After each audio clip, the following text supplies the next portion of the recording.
Саламатсыздарбы достор. Достор, өткөн сабакта биз сиздер менен JavaScript'теги окуялар боюнча маалымат алганбыз. Анда чычканча менен болгон окуяларды карап көргөнбүз. Бүгүнкү сабакта сиздер менен биз форма окуяларын карап көрөбүз, достор. Достор, өзүңүздөр интернеттен карап көрсөңүздөр болот, кандай JavaScript'теги event types JavaScript'тин окуялар тиби бар экенин сиздер көрсөңүздөр болот. Мисалы, бул жерде user interface'тин ивенттери, бул деген биздин страницабыз жүктөлгөндө, страницада кандайдыр бир ошибка болгондо, могу скролл кылып атам, ошондой скролл учурундагы ивенттер жана болбосо бул жерде focus and blur деп атат, ошондой эле бул жакта маустун ивенттери турат. Андан кийин эле клавиатурадагы ивенттер жана mutation events and absorbs DOM элементтеги ивенттер жана башка ивенттерди өзүңүздөр карап, интернеттен карап көрсөңүздөр болот.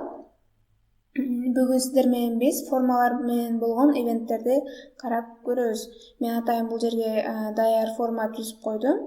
Бул жерде бизде атыбыз жазабыз, атыбыз ал бул жердеги талаа бизде input талаасы, андан кийин электрондук адрес жазуу үчүн да input талаасын колдондум. Эми карап көрөлү, достор. Бул жерде караңыздар, мен мышканы алып келгенде, чычканчаны бул жерге койгондо, биздин бул талаанын бордери сары түстө болуп калат да. Себеби бул учурда мен мышканы алганда бул жерден кетти, алып келгенде, алып келип басканында бул жерде on focus деген окуя болуп жатат. On focus окуясын карап көрөлү, достор.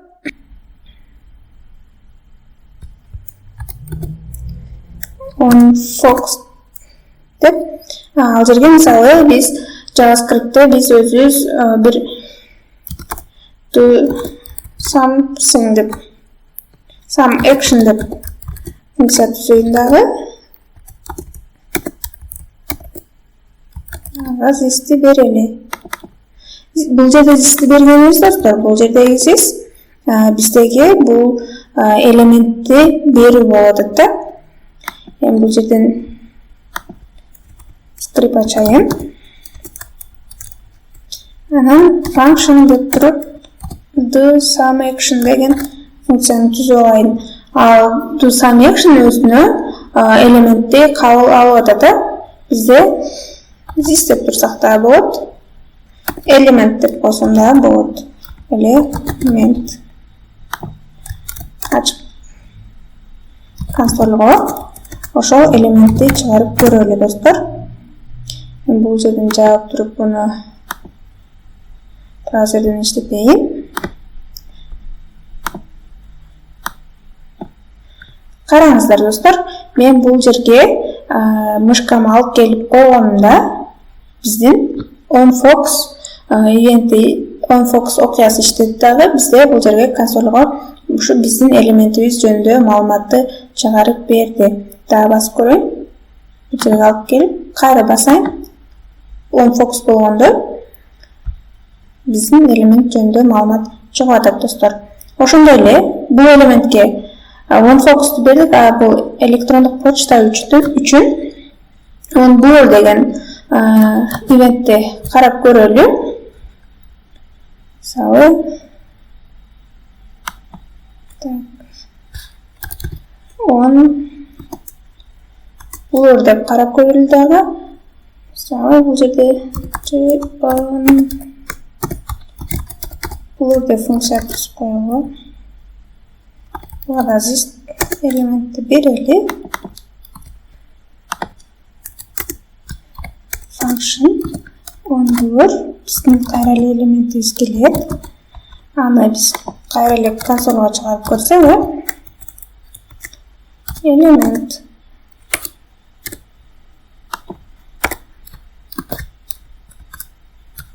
карап көрөлү, достор.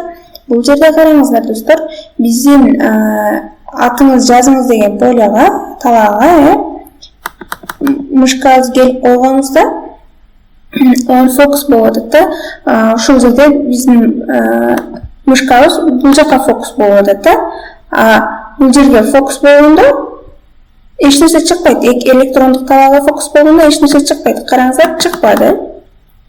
Чыкпай жатат. Бул жерде мисалы name деген бул талаанын аты, ID'си name, жана аты username. А бул талааны болсо достор, бул талаанын аты email жана ID'си email деп жазылган. Эми мен бул жерде onBlur деген ивентке do onBlur деген функцияны чакырдым. Эми бул жерде меники onFocus учурунда турат, а мен бул мышканы кайра биздин чычканчаны кайра башка талаага бассам onBlur учуру болот дагы бизде бул элемент жөнүндө маалымат чыкты. Караңыздар, email деп чыкты. Бул жерге алып келдим. Бул талаа боюнча маалымат чыкты, бирок бул жерге алып келгенде чыкпайт достор. Качан мен мышканы алып койгонумда, башка жакка койгонумда, анан ошол учурда гана биздин onBlur окуясы иштейт. Андан кийинки функция достор, бул биздин бул жердеги мисалы өчүрүү деп турат. Бул жерде кандайдыр бир мисалы Айдана деп жазалы дагы. Анан бул жерге Айдана деп кандайдыр бир Gmail жазып койдук. Эми жөнөтүп болгондо бул жерде достор биздин бул жерде action деп жөн гана көрсөтүп койдум. Метод post деп койдум. Бул жерде жөнөтүү болгондо биздин маалыматыбыз жөнөтүлөт дагы. Бирок достор биздин маалыматыбыз жөнөтүлгөн боюнча формабыз тазаланып калат достор. Ошондой эле бул учурда биздин форманы тазала десек дагы биздин reset функциясы иштейт. Бул жерде reset функциясы иштейт, себеби бизде өчүрүү деген кнопканын тиби reset, а жөнөтүү дегенки submit достор. Өчүрүү дегенде өчүрүлөт достор. Эми ошол reset окуясы болгондо учурда карап көрөлү. Ал формага тиешелүү окуя. Он reset деген ивент бар. Мисалы reset form деп функция түзөлү дагы. Буну чакыралы.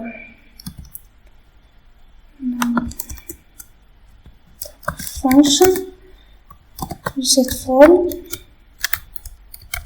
консоль кылып көрөлү.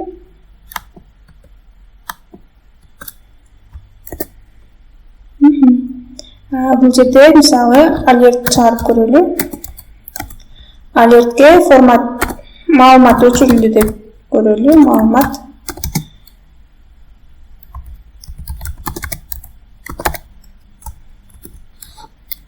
иштетип көрөлү. Эми бул жерде onFocus окуясы иштеди. Бул жерде эми чакырып көрөлү.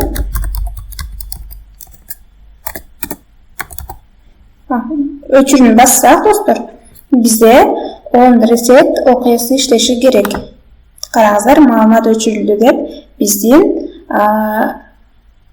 функция иштеди. Бул on reset функциясында болуп атат достор. Reset. Андан кийинки достор,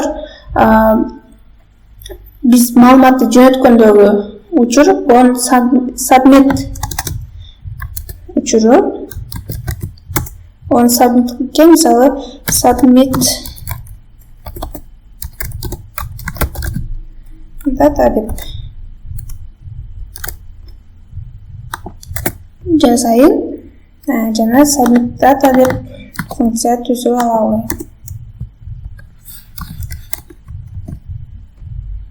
Submit data функциясын түзөлү дагы. Бул жерде достор биздин мисалы submit dataга бул жердеги атыбызды жазып атабыз, андан кийин электронный почтабызды жазып атабыз.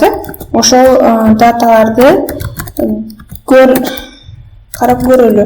Мисалы жөнөтүүнү басканда биздин бул жерде aika жана aika@gmail.com деген маалыматыбызды бизге көрсөтүш керек болсун. Биз кандай маалыматты жөнөтүп атканыбызды карап көрөлү. Ал үчүн биз бул жерден name биздин username доступ алышыбыз керек. Let деп туруп, мисалы name деп өзгөрмө түзөлү дагы, ага document get element by ID жардамы менен биздин элементти алып алалы. Биздин элементибиздин ID-си name. Анын элементибиздин манисин алалы, value алалы. Андан кийин бизге email'ды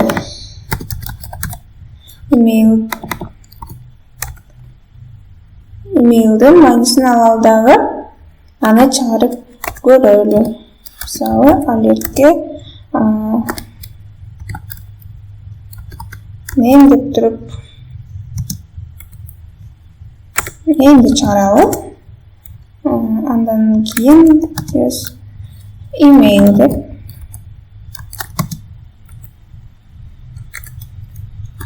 email'ди чыгарып көрөлү.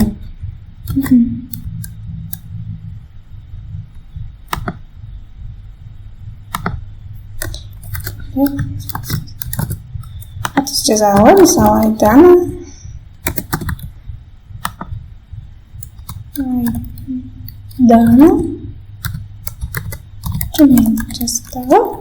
Жөнөтүүнү басканыбызда бизде бул жерде name Айдана, email aydana@gmail.com деп чыкты. Бирок кайра эле басканыбызда бизде бул пустой бош алертте бош маалымат чыгып атат. Андай болбош үчүн биз бул жерге шарт коелу. Шарт коюп койсок болот. Мисалы if деп туруп name барабар боштук боло турган болсо, анда биз алертке атыңызды жазыңыз деп койсок болот. Жазыңыз. Же болбосо бизде email бош боло турган болсо, бул жерден return false деп чыгарып коюн.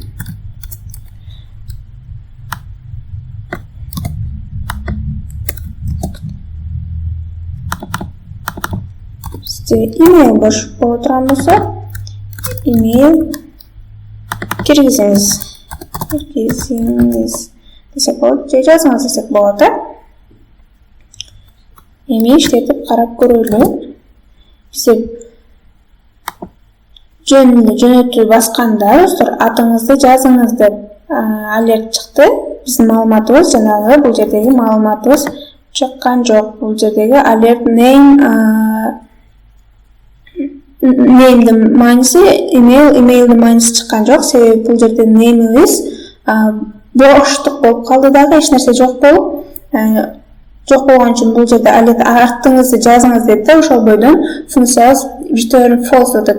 Return false деген достор бул функциядан бул жерде submit data деп атат го. Ошол функция ишин аткарып бүттү да, return деп return false берип атат. Эгерде биз бул жерге return false койбосок, анда биздин бул экинчи алертибиз дагы иштеп калат.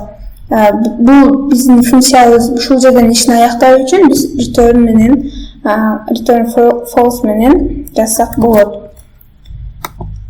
Ошондой эле бул жерге атыбызды жазып көрөлү. Айзада деп туруп, анан кайра жөнөтүү кылса, бизде бул жерде электронный адресибиз пустой болуп калган, ошон үчүн email киргизиңиз деп чыкты.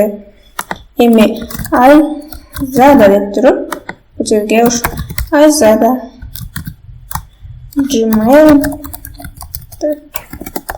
деп жөнөтсөк, бул жерде биздин маалыматыбыз чыгып атат достор. Ошондой эле достор, дагы бир мисалы бул жерге жаңы бир input түзүп көрөлү. Input ID-син мисалы mobile деп коюн. Жана тип text болсун. Input алабыздын тип text болсун. Ошондой name mobile дейин. Иштетип көрөлү. Бизде бул жерде мысалы label'ыбыз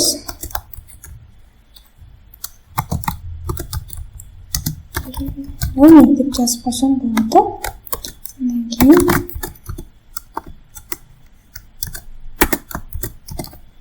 берде көрейін.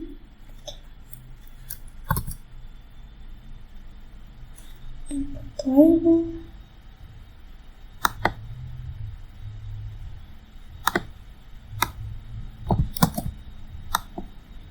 Cerita қолданып көрейін.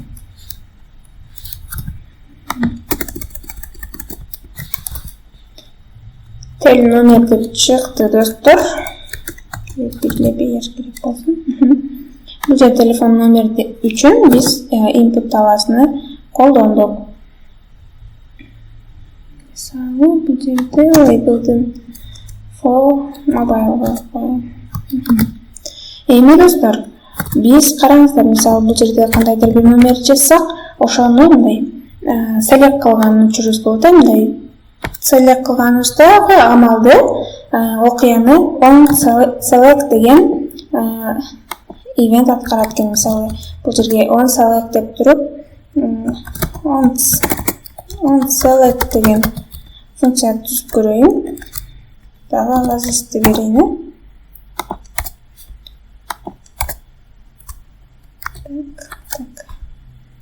On select функциясын қарап көріңіз достар.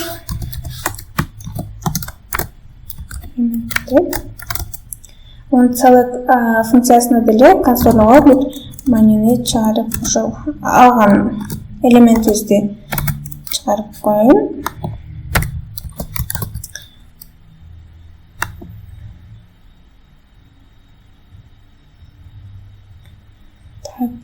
Жерден мысалы бір номер жаза тұрған болсам, ошаны select қылғанда бізде ошол on select элементі бойынша мағыне on select элементінің маалыматы чыкты достар. Кайра өчүргөнүздө бул учурда достар бул жерге деле функция жазып койсок болот. Мысалы, бұл жерде қайра таңдағанымызда қайра эле ошол элементибиз боюнча маалымат чыкты. Ошондой эле дагы бир кызыктуу окуя бар. Мисалы, required деген бар. Мисалы, бұл жерден required деген достор бул биздин талап, обязательный талап болуп калат да, бул талап сөзсүз толтурулушу керек болгон учурда биз required деген нерсени коебуз. Мисалы, бул жерден атыбызга деп туруп Gmail деп жазайын дагы. Андан кийин жөнөтүүнү басканыбызда бул жерге please fill out this field деп атат да.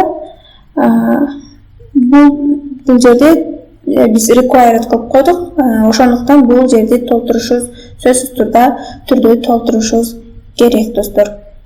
Ошол жердеги мисалы биздин маанибиз толтурулбай калган учурда карап көрө турган болсок, ал мисалы invalid деген функция бар. Ошол жерге мисалы биз validate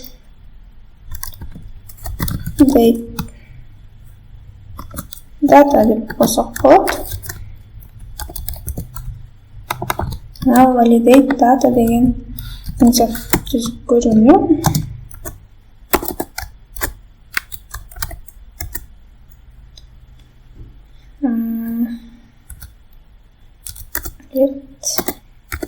Мысалы, tel номер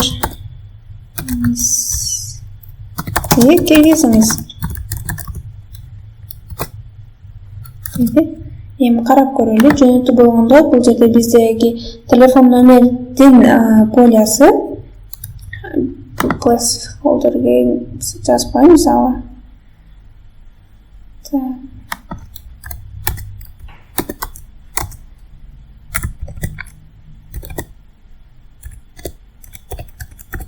Бизде бир ушундай номер боло турган болсо, караңыздар, биз жөнөтүүнү басканыбызда бизде бул тел номер деген достор обязательный толтурулушу керек болгон талап. Ошондуктан бул жерде биз invalid деген ивентти колдондук. Ал invalid деген достор биздин тала качан ошо биздин талада биздин валидация туура эмес иштеген учурда ошол тала invalid деген тала иштейт достор. Биздин учурда биздин талабыбыз бул жердеги талабыбыз сөзсүз толтурулушу керек деген валидация бар. Ошон үчүн биздин бул нерсе иштеп атат. Анан кийин бул жерге please fill out this field деп чыкты. Мисалы эле бул жакты толтуруп туруп кайра эле биздин телефонубузду жазбай койсок дагы бизде ошол invalid деген ивент иштейт. Биздин талааны толтуруңуз деген маалымат келет. Биз бул жерде достор сиздер менен жөн гана консольго же болбосо алерттин жардамы менен маалыматты чыгарып атабыз. Бирок сиздер кийин жаңы проекттерде иштеп атканыңыздарда бул жерде өзүңүздөр койгон валидациялар болот. Мисалы бул жерде мен 996 менен Кыргызстан номери башталат, ошентип жазып атам. Мындай учурда өзүңүздөр валидацияга башкача валидация койсоңуздар болот. Мисалы 996-дан башталбасын Кыргызстан номери болбосун, же болбосо бул жерде обязательно 996 жазылсын деген өзүңүздөр шарттарды, түрдүү шарттарды койсоңуздар болот. Биз азыр сизге түшүндүрүү үчүн гана мен консольго жана же болбосо алерттин жардамы менен маалыматты чыгарып алатам. Бул жерде сиздер өзүңүздөр каалаган шартты койсоңуздар болот достор. Ошондой эле бир select деген, on-change деген ивент бар. Мисалы биз select'ти билебиз. Select жардамында select деп туруп option түзүп алалы. Option'da мисалы color'лар болсун. White болсун, red болсун жана blue болсун. Эми буну карап көрөлү. Бизде бул жерде white деген select жазып көрөлү.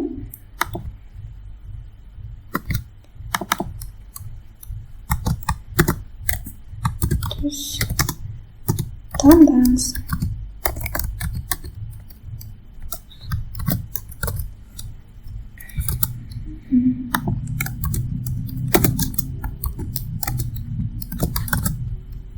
Түз тандаңыз деп бул жерде select чыкты достор.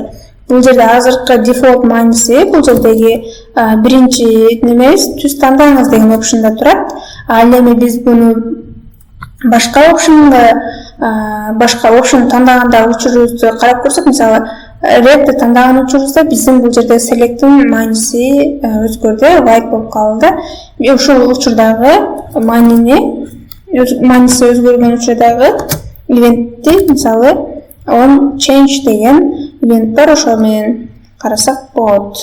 On-change ивентине мисалы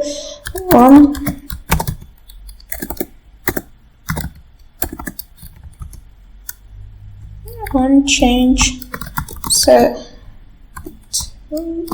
value деп койсок, on-change select value деп туруп бул жерге систи берели дагы. On-change select деген маанини, on-change select деген функцияны түзүп алалы. Ал функция бизге алерттен тандалган маани өзгөрдү деп койсок болот. Караңыздар, биз бул жерде түз тандаңыз деп турабыз. Же болбосо түз тандаңызды өчүрүп туруп эле бул жердеги биринчи маанини ак түстү көрсөтсөк болот. Бул жерде биринчи селекте биринчи ак болуп турат. Биз red'ти тандаганыбызда бизде бул select'ин мааниси өзгөрдү дагы on change ивенти өзгөрүлдү ивенти иштеди, окуясы иштеди. Иштеген учурда бизде тандалган маани өзгөрдү деген функциябыз чакырылды. Функция жыйынтыкты берип атат да.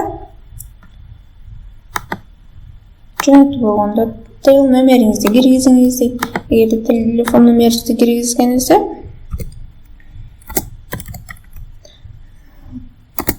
кете бир номер жаздык дагы. Бул жерде бизде электрондук адресибизде on fox учуру болуп атат. Биз кайра бул жакка алып келген учурда on blur ивенти иштеди бул жердеги. Ошондой эле бул жердеги on fox ивенти бул жерде on fox, бул жерде on blur ивенти иштеп бизге консольго ушундай жыйынтыкты берди достор. Деп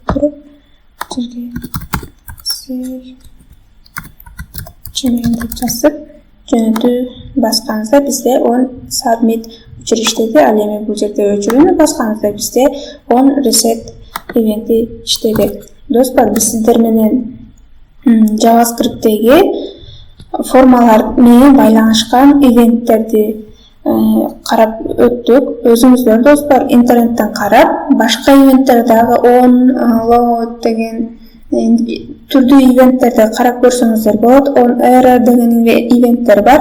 Анын баардыгын биз сиздерге бир учурда жеткирип бере албайбыз. Жана ошондой эле анын баардыгында достор жаттоонун кереги жок. Сиздер керек болгон учурда гана карайсыздар. Эгерде сиз бир форма менен иштеп аткан учурда болсоңуз, анда формага байланышкан ивенттерди колдонсоңуз болот. Эгерде бир кнопкалар менен иштеп атсаңыз, мисалы on click учурундагы өткөн сабакта карап өткөнбүз, on change учурларын карап көрсөңүздөр болот достор. Ушуну менен бүгүнкү сабакты жыйынтыктайбыз. Кийинки сабакта жолукканча саламатта калыңыздар.